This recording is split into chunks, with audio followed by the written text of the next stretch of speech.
Hey, y'all, and thank y'all for listening to my Monday teaching philosophy.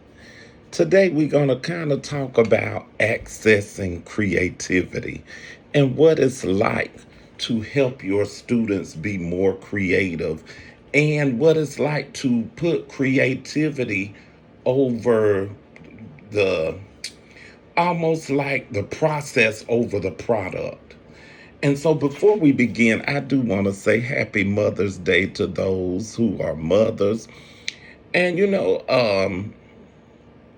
to those who are de facto mothers, the people who are aunties, godmothers, um, happy Mother's Day. And I know sometimes, especially if you have experienced the loss of a child or the loss of your mother, you don't feel deserving of being happy on Mother's Day. You feel like you should be grieving. But you can deserve to be celebrated and still honor the person who passed at the same time. Um, so allow yourself to be celebrated. Allow yourself just a little bit of grace to be celebrated on this day. And you can still honor and remember that person who has gone on. Now, I know that's I'm gonna let that go. Happy Mother's Day, as I said. And I'm gonna keep moving on. Teachers, this is for the teachers. Mondays are for the teachers. Let's talk about this. And I got me some notes today so I won't be all over the place like I normally am. So, number one, like I said, process over the product. A lot of times with me in music class, I be wanting those kids to learn these songs, and that's them just they're clicking it, but they're not learning how to the process of learning the songs. Sometimes I put the colors on the keyboard and they can play the colors, but then they don't know how to play without the colors. And when you put process before the project, sometimes you got to let them fight through finding the right way to do it. Let them fight through it. This says the final piece trap. Most people assessing creativity means think that it means grading the final work or the final song. But that's not the way we do when we talk about student centered learning and things like that. We look at the process of, maybe one day they could only get 2 notes. The next week they could get 5 notes. The next week they didn't even need to look at the paper, they got the notes. The next week they didn't need to look at the colors on the keyboard. And so things like that we kind of really need to, that's the kind of learning that needs to take place in our classrooms today. Stop thinking about the process and stop thinking about the product and kind of help our students learn the process of learning. Next, effort and evolution. And that's kind of what I always talk about when I talk about uh, uh, child, I can't. Lord have mercy. When I talk about the children struggling, productive struggle, Lord have mercy. It's like pulling teeth to get that word out. I didn't write that on my notes. But it's just letting the students fall a little bit, let them kind of get that uncomfortable feeling of not knowing how to do something, and then they try it. Oh, that didn't work. Try it. Like with folding paper, when my kids come, they, Mr. Jimmy, can you fold my paper for me? No, I will not. You got to try it. You try it, fold it, and if it doesn't work, try it, get another piece of paper. Try it, fold it. We gonna keep trying until you get it. And so you gotta give them that productive struggle. A student who fails to hit the high note but tried 5 different techniques to get there is showing more creative growth than the student who says, I'm not going to do it because I can't do it. If they try it and try it and try it, that to me, that shows that you're growing. Next, what I use is a plus delta assessment. And so you can't use regular assessment when you're grading the process. You can use regular assessment for the product, like tell me what you think. But I use the plus delta, and I use it for my assessment, the student assessment, and they might have partner assessments. And you use that plus delta. Plus is something, what worked. Delta is what could be different, what needs to be changed. And that's the best way to do it.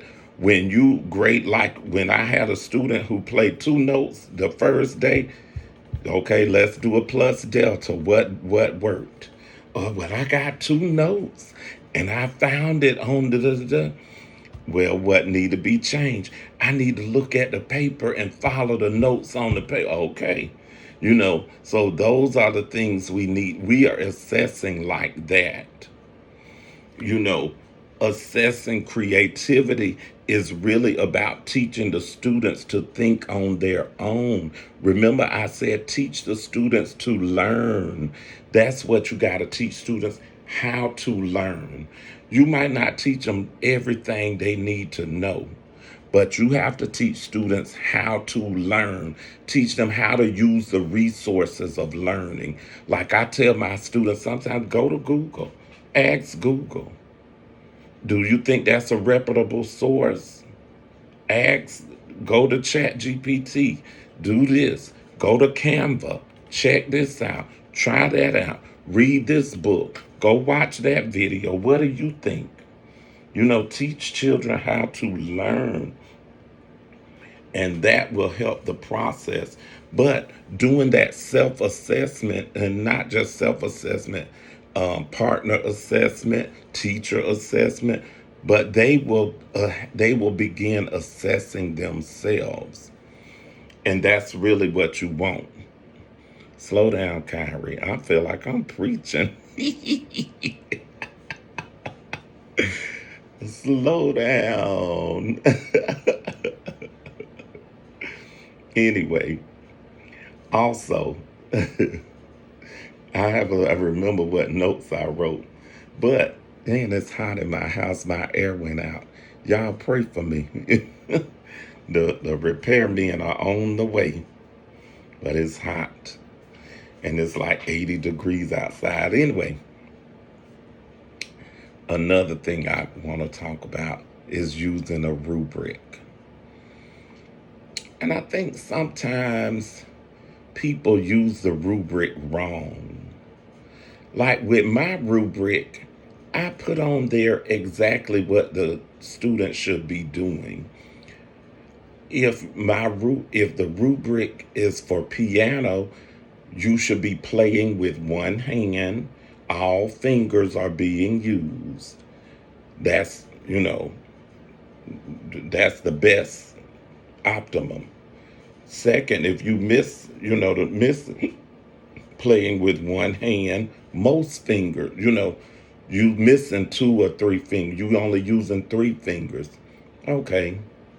Next one, the last one is you playing with two hands and one finger like that. And so I put that in my rubric so the kids know I expect one hand, all fingers are being used. When you write your rubric, make sure it's understandable so that the kids can understand it. Make sure they know what you expect from them. Don't use these high-level minded rubrics. Oh, the student is using the blah, blah. I can't even think of the words right now. But don't use those high-minded things. I also use a checklist. I turn my rubric into a checklist so that the kids can check off while they playing. Did I read the paper? Did I read the notes? Did I play with one hand? Did the song sound as if it were being played on the radio. Well, did I play the melody correct? Did I do this? Did I do that? And that always helps me, giving the children the checklist and then letting them know what's on the checklist, and we practice. A lot of times I practice things like that. I don't just give them the rubric and expect them to read it. I practice it. Okay. I give them the checklist. Let's read it all together. What's the first thing we got to do? What's the second thing we got to do? What's the third thing we got to do? Now, okay, let's go practice. Let's all get on the keyboard, get in lines. I have like 8 keyboards set up. So I form 8 lines and they play a little tune and whatever it is. And then we come back and did you do this? Did you do that? Did you do this? Did you do that? I'm going to have to share some of my checklist and rubrics with you guys. Um, Maybe on the next episode, not episode, but the next time we talk, I'll have some with you. Um, I'm almost finished, y'all. I don't like this talking with the paper. I think I like just letting what pop in my head pop in there and then I just say it. But no, um, I want to talk about failing and when you assessing creativity. Sometimes the kids are going to fail your expectation. They are not going to meet expectations because remember, we're grading the process of learning, not so much um the not so much the product.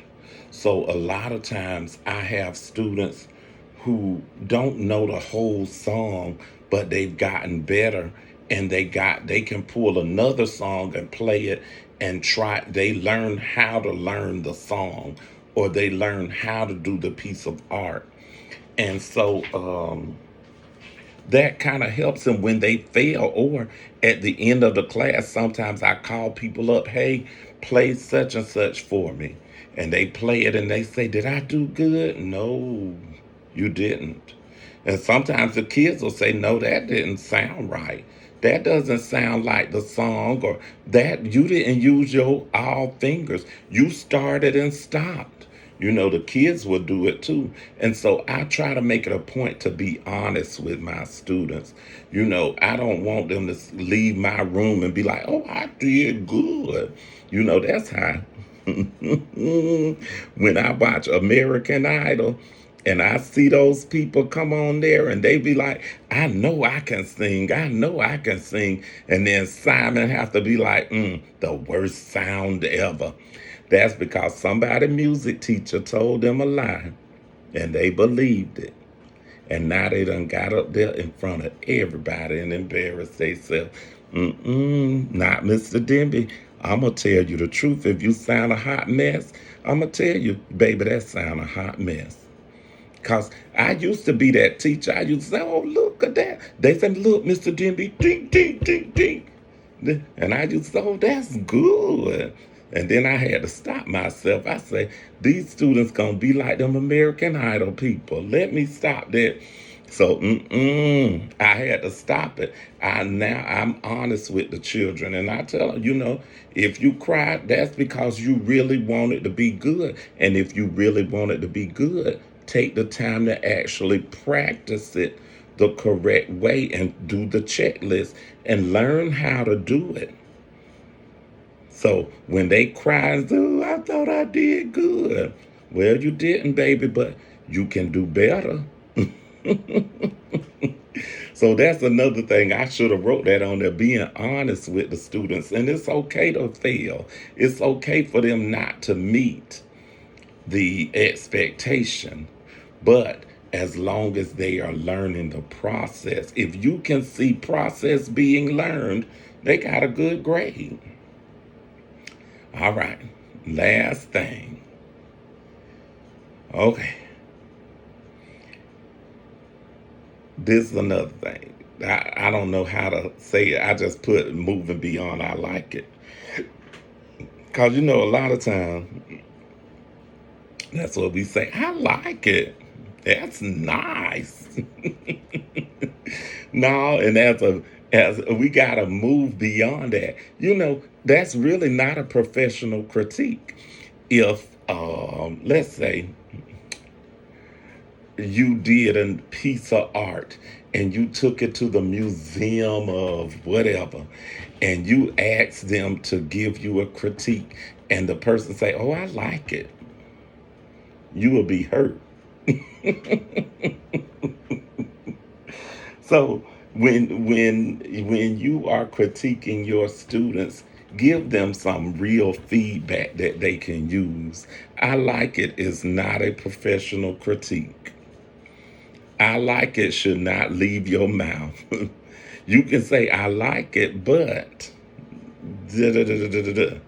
And let's lead toward being more intentional with our assessments and being more intentional with our rubrics and being more intentional with our feedback to our students.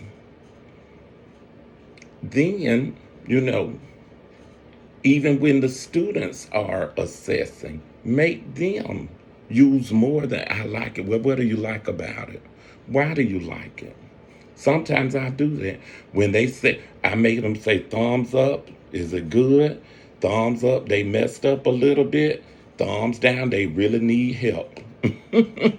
And when they do that, because some of them do it because they don't like the person and they trying to be funny. So I say, oh, I see some thumbs down. So now you have to let me know what happened. What made you say thumbs down? What didn't they do? What did so they have to explain, you know. And so anyway, I will say this, y'all. Thank y'all for listening to me. And I hope y'all can take some of this stuff to heart. This is just philosophy of teaching. It's not really any practical things that you can use. But if I can get you to change your mindset about teaching and change your mindset about the way you teach, I think I've done my job. You know, this is my takeaway. Accessing creativity isn't about judging the art. It's about measuring the growth of the artist or measuring the growth of the writer or the mathematician. If the student is more curious or more resilient or more willing to experiment every day than they were the day before, that's an A in my book. Amen. Now I'm finna get out of here because it's hot. I'm about to pass out. And as I always say, look, I'm sweating. As I always say, excuse me. Whew.